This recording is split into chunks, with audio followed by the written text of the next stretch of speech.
Hello and welcome to At the Red Line podcast. My name's Alec Gonzalez. This is Eric Blauer, a good friend of mine, pastors a church in East Central Spokane. You know what I always like to do is start with family of origin, childhood. What's your story of being a little? Well, I started a little swimmer, and from there I grew. Married or was born into my mom and dad, Christy and Fred. Had 3 sons. I'm the oldest, 2 brothers below me, Mark and Matt. Lived primarily a few places, born in California, and then into Idaho, then into Oregon, and then lived most of my life in Bend, Oregon, kind of out in the twigs. I didn't know that. Bend, Oregon. Yeah, back when it was really beautiful and wasn't plagued by all the challenges it's facing right now. But what are the challenges? Growth and chronic homelessness and lots of challenges going on in Central Oregon. I've heard nothing but good about Bend. Yeah, it's a beautiful place. Beautiful childhood. Parents divorced at 12. My mom and my 2 brothers went left. Me and my dad went right. Ended up in the Portland area as a teenager. And that's right. I knew you were from Portland. Yeah, kind of, Beaverton, Aloha, outskirts of that. Yeah. Got into the wrong crowds when I moved from Bend to the big city. That began my journey to the bottom for a teenager. Ran into lots of problems, lots of challenges. Eventually led to coming to Christ when I was 15 in high school. So the coming to Christ is another one of those things that I always like to ask people when they tell their salvation story, how they came to faith and what took and what needed another decade or 2 to come to fruition, however you want to tell it. Yeah, it's a pretty simple story. I mean, it's pretty typical, probably in some ways for some people. I had no relationship with God, had a fairly religious kind of understanding of some things. My family dabbled here and there. My parents were born again when they were young, but then kind of strayed and then found their way back into the Seventh-day Adventist church. So I had a little bit of private school upbringing, but no faith, no real understanding of Christ or relationship with him. When I got to Portland in my teens and got into drugs and problems and all the things that were part of kind of a broken home aftermath, mental health, just depression and trying to trying to discover who you are, all of that kind of stuff. Got to a really low place, really had no hope. And somehow, my dad recognized I was in trouble. He had enough faith background, even though he wasn't walking with Jesus faithfully at that time. He knew I had a spiritual problem, and he started seeding that, saying, "Hey, you've got a spiritual issue."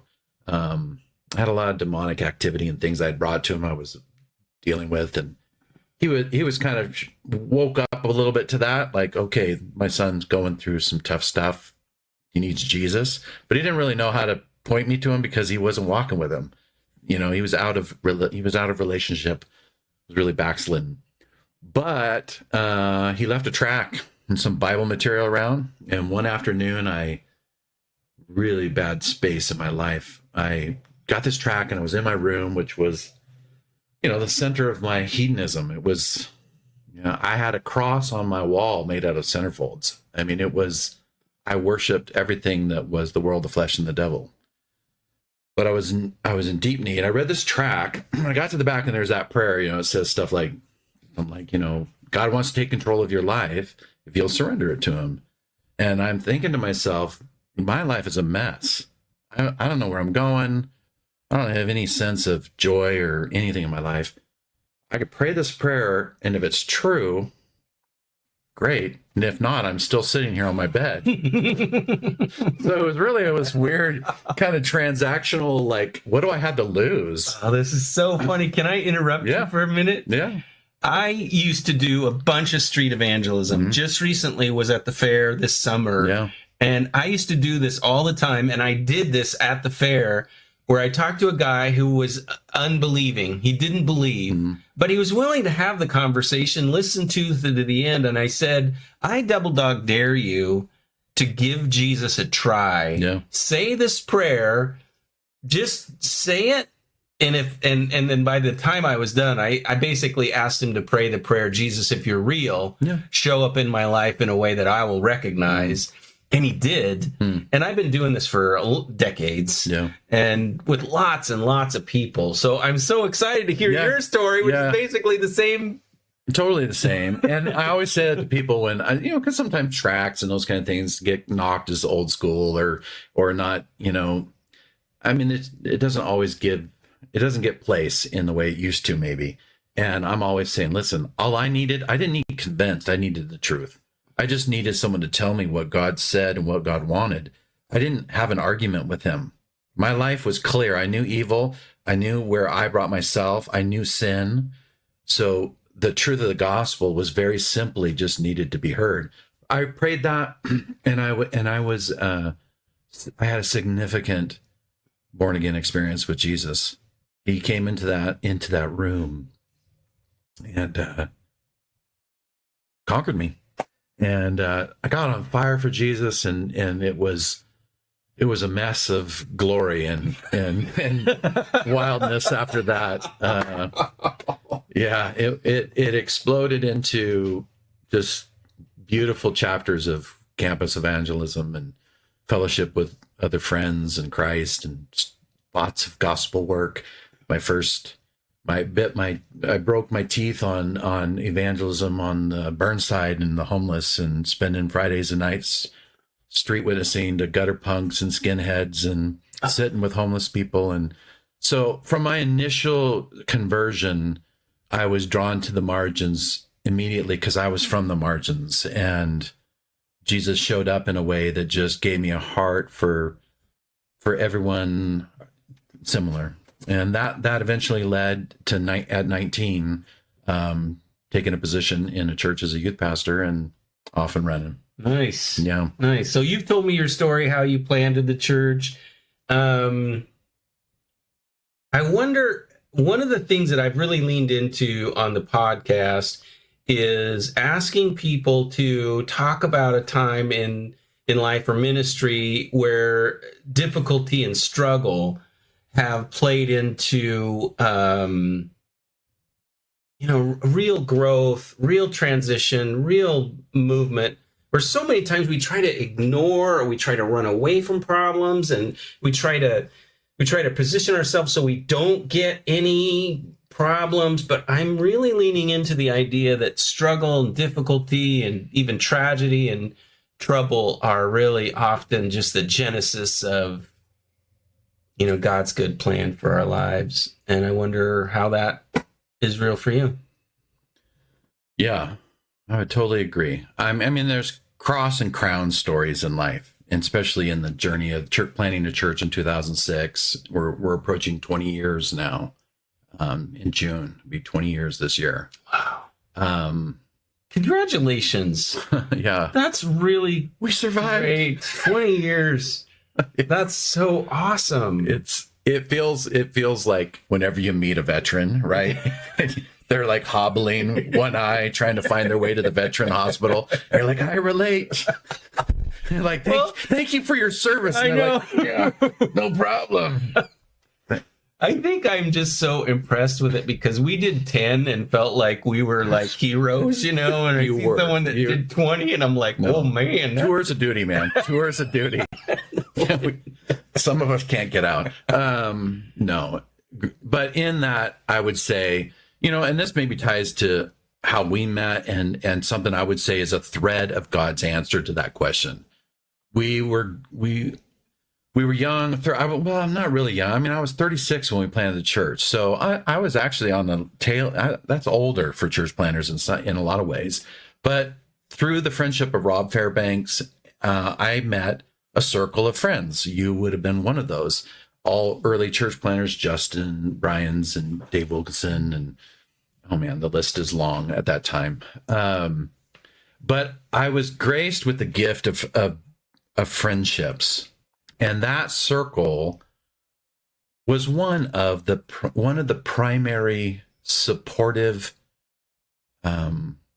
graces that God gave me for that journey of going from a young man with a lot of ideas and a lot of ideals and a lot of opinions, knew how it should be done, was ready to rock and roll and make a church happen, and then encountering the real world of following Jesus in life as a husband, as a parent, as a friend, as a pastor, and just the reality of those challenges. And you enter into things that show you are not capable in yourself to do this alone. You not only need the Lord, but you need other people. And that journey, I was upheld through various different people and moments and connections and supportive prayer and retreats and fun times together and travel and challenging triads of spiritual direction experiences together. All of those threads were part of I would say I wouldn't be at 20 years if I didn't have that entrance of people in those relationships and everything connected with them that wove together in my pastoral and my personal life. People come, people go, new chapters, things change, but foundationally that, I would say, helped me get through so many of those very difficult, lonely, disappointing, disillusioning times and chapters in this journey. That's great. It was definitely a season of trial and trouble when we were hanging out a lot, but our relationship and the cadre of guys that we were with was such delight, such absolute delight. The travel and times at the Abbey and hanging out around a fire or at a bar or at the Abbey, just rejoicing in being in a group of people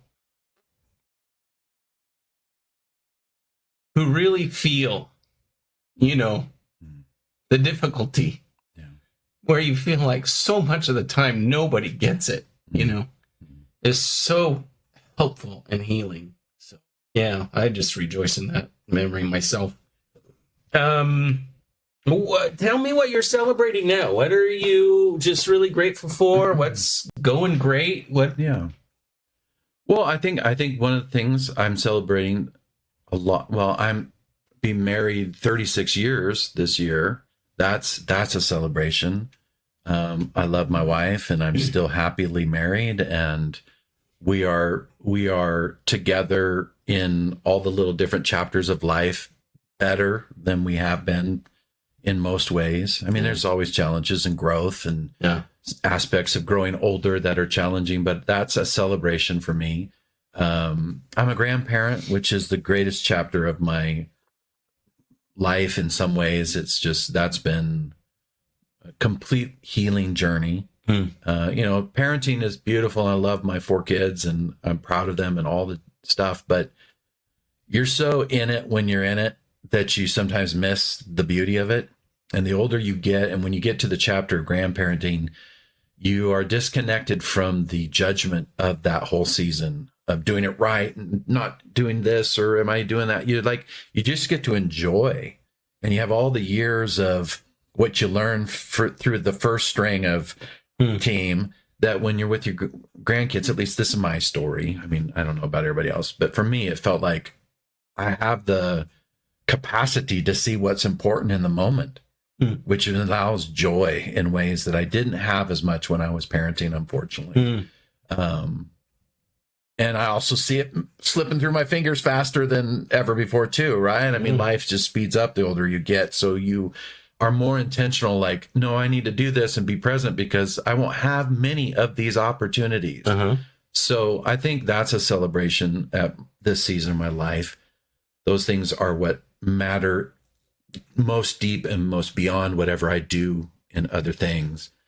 But I think also as a pastor, I mean, I don't have the drive and the need to prove myself like I did for the first decade or so of pastoral life.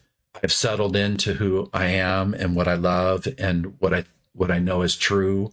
And that frees me, though, to then be present in ways that are maybe more healthy. Yeah. I think it's a gift to grow older in whatever profession. I think if you're faithful, you'll become fruitful in the stuff that really matters in the long run. And so I just have a joy in that that's probably unique to this chapter in my life too. Yeah.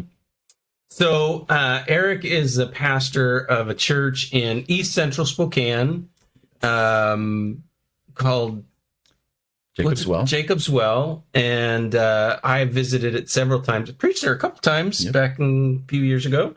And I was just telling you that except for some circumstances, when we closed our church, I would have definitely joined your church, except for a few things that I just could not manage to handle. One was leaving our denomination and wanting to keep my license. So, and then the other was a difficult neighborhood that you guys are in. But I wonder if you could talk about your church and the congregation, if there are people out there that live near or are looking for a church. Maybe you could describe it or talk about it a little bit and give people a feel for what they might expect. I want to say before you say anything that you really are one of my favorite preachers. Really, really wise, very gracious, smart, very intelligent, very particular about the Bible. And your wife leads worship in a way that Linda and I both so wished we could have made that a regular part of our journey, because we just really enjoyed the worship that your wife creates and really enjoy your preaching. And I know you're not going to say, oh, we got great worship and I'm a great preacher. So I'm going to say it. I guess I got to scratch those top two things off. I would have said it about my wife. No, I appreciate that, Alec. I mean, those are meaningful things. We're a family. We're a church. We're the average size in America, 100 people, that kind of thing. We're a small church in East Central and have been just trying to follow Jesus together in a neighborhood that has challenges and opportunities, right? I mean, we're a church that draws people from a lot of different places in life. But if you come to Jacob's Well, you're basically probably making a decision to be in and among people that are going to be different than you, and you're willing to celebrate that. If Jesus is the center, we'll let the magic of that be reality that draws a lot of different people. So that's a beautiful thing, but it's also a challenging thing. A lot of diversity means a lot of different opinions, a lot of different backgrounds, and it's a lot of bumps and bruises. So it's just people trying to follow Jesus together. But I think the kingdom of God is that way. And I think trying to be a church in a neighborhood where there's so much transition, there's so much challenge, and so much need, you need a mix. We wouldn't have existed without healthy and stable and good working and professional people. And we wouldn't be the church we are without those that are unable to hold a conversation that's, super rational. It's a mix. Yeah. And, but we follow Jesus, we teach the Bible, we worship, and we're really committed to serving the purposes of God in our city. We have a particular focus on those in addiction recovery and homelessness and shelters. We're in the UGM facilities and Adult and Teen Challenge and draw those people and bring them to church, and are part of building bridges between programs in the pew and have a heart for those things. We're part of an organization called Regions Beyond, which is a network of churches that's predominantly outside the U.S. So we have a real international passion too.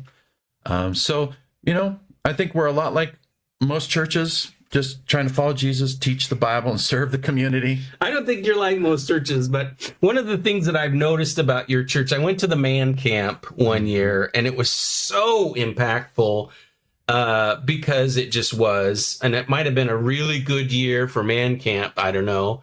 But one of the things I notice about you is that you gather men, which is a little unique in American evangelical Christian culture. And I wonder if you could talk about that a little bit. Yeah, well, for sure. It stems from a simple thing. I was struggling when I was a young man, for fathers. I felt like I didn't have father relationship. Paul, you got a lot of teachers, but not many fathers. I was looking for mentorship. I needed help, and I was not connecting relationally with people on that level. And I remember I got a word from the Lord at a crisis space where I was like kind of ticked off, like what's going on? I thought discipleship was the whole thing, relationship. And the Lord just said, stop looking for it and become it. And so I channeled that energy to trying to be that for other people. So that began that journey. I actually got into maybe real purposeful men's ministry as a result of Dave and Justin were holding their kind of it was called Man Camp, actually. Oh, I didn't know that. Up at Priest Lake. They were doing it together one year, and they invited us, and we came, and we all had a blast. And we're like, let's do it again next year. And Dave and Justin, for whatever reason, didn't do it next year. and so I never quite understood what that was about. I think just schedules went a different way, whatever. But we were like, let's come back here and do it. And so we've done it every year now for, I don't know, 15 years, something, I think, regularly.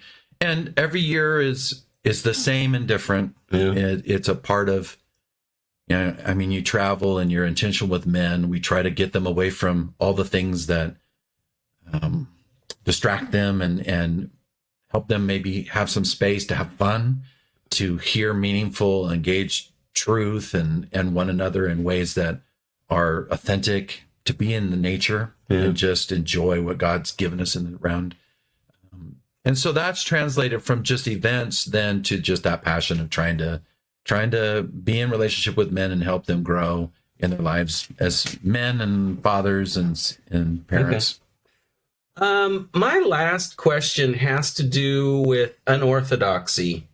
It seems that you stretch into areas that feel, to my sort of evangelical, kind of tight knit, maybe I'm a little too meh, but you just lean so far away from orthodoxy, not non-biblical orthodoxy, but sort of talk about myths, and talk about other, like I have the crow that my mom had in her house, and I just love the crow, but I hear you, sometimes you'll talk about stuff from, I think the t-shirt we had has a crow on it. Yeah, it was a painting I did of a raven. Yeah. Yeah. And I just loved when we went to Man Camp, we would go into these rooms or tents that you'd set up and did some stuff that was just meaningful. And some of your podcast stuff and some of your Substack stuff feels like you're just pushing in all directions, not staining with Romans chapter 4 says this, and you know what I mean? Am I pushing in the wrong direction? I think if people know me, they know that they would agree with that. Okay. It's intentional from a number of different angles. One is I love stories. I've always loved fantasy and science fiction and reading, and I've always felt like stories are vehicles for truth that help people grapple with ideas that maybe, I think Soren Kierkegaard, philosopher, said that it's like wounding people from behind. It's not a frontal attack. It's coming from behind through a story that gets them. And so I've always felt like the Bible seems to be wired that way, that it tells stories, principles, truths, black and white stuff too, but predominantly it's this beautiful story. So I'm also an artist and a poet. So I've always valued words and images and, art and things that speak to us. And so when I came into faith, to me, that was natural. I was surprised that it seemed like we were not using a lot of tools that Jesus and others seemed to be very much handing us. So stories for me are always a part of that. I kind of have, Augustine said, church fathers said that, all truth is God's truth. Mm-hmm. So I'm not afraid of reading, listening, viewing, participating in all kinds of places where people are discussing and showing and filming and music, because I want to connect with people. And I found working with men, a lot of men need to be wounded from behind. front attack, straightforward. For some, like myself, I needed the gospel clear, and there's a space for that. But others need to be brought along more slowly. And so that's found its way into my pastoral life because it's a part of my private life. Interesting. Okay, to bring it to a close, the name of your church and the address is Jacob's Well Church, 3016 East 5th Avenue, right down there by Thor, Freya, Fred Meyer, in the neighborhood. Okay. And then you have a Substack. I think you got a YouTube channel or some sort of video content that you're creating. Look up my name on YouTube or Substack. That's where I put out lots of social media. You know, I can't shove everything into people's mouths on Sunday. So you actually are very, what's that word? You create a lot of content. I think that your mind is sort of creating content all the time. Yeah, I'm a writer. Yeah. And I'm communicating, and I mean, life is full of things, and you think about them and you want to share them. Yeah. Cool. Yeah. Well, thanks for coming on my podcast, Eric. I know we've talked about you coming for a while, and it's been a journey, and you've been a dear friend of mine for so many years, and I'm just really excited about you being here with me. Honored to be here. Yeah, thanks a lot. If you know a pastor or leader in the local church that would like a coach or spiritual director, my name is Alec, Coaching the Red Line. You can find me almost anywhere, Coaching the Red Line. Thanks again. Have a good day. Yeah, God bless.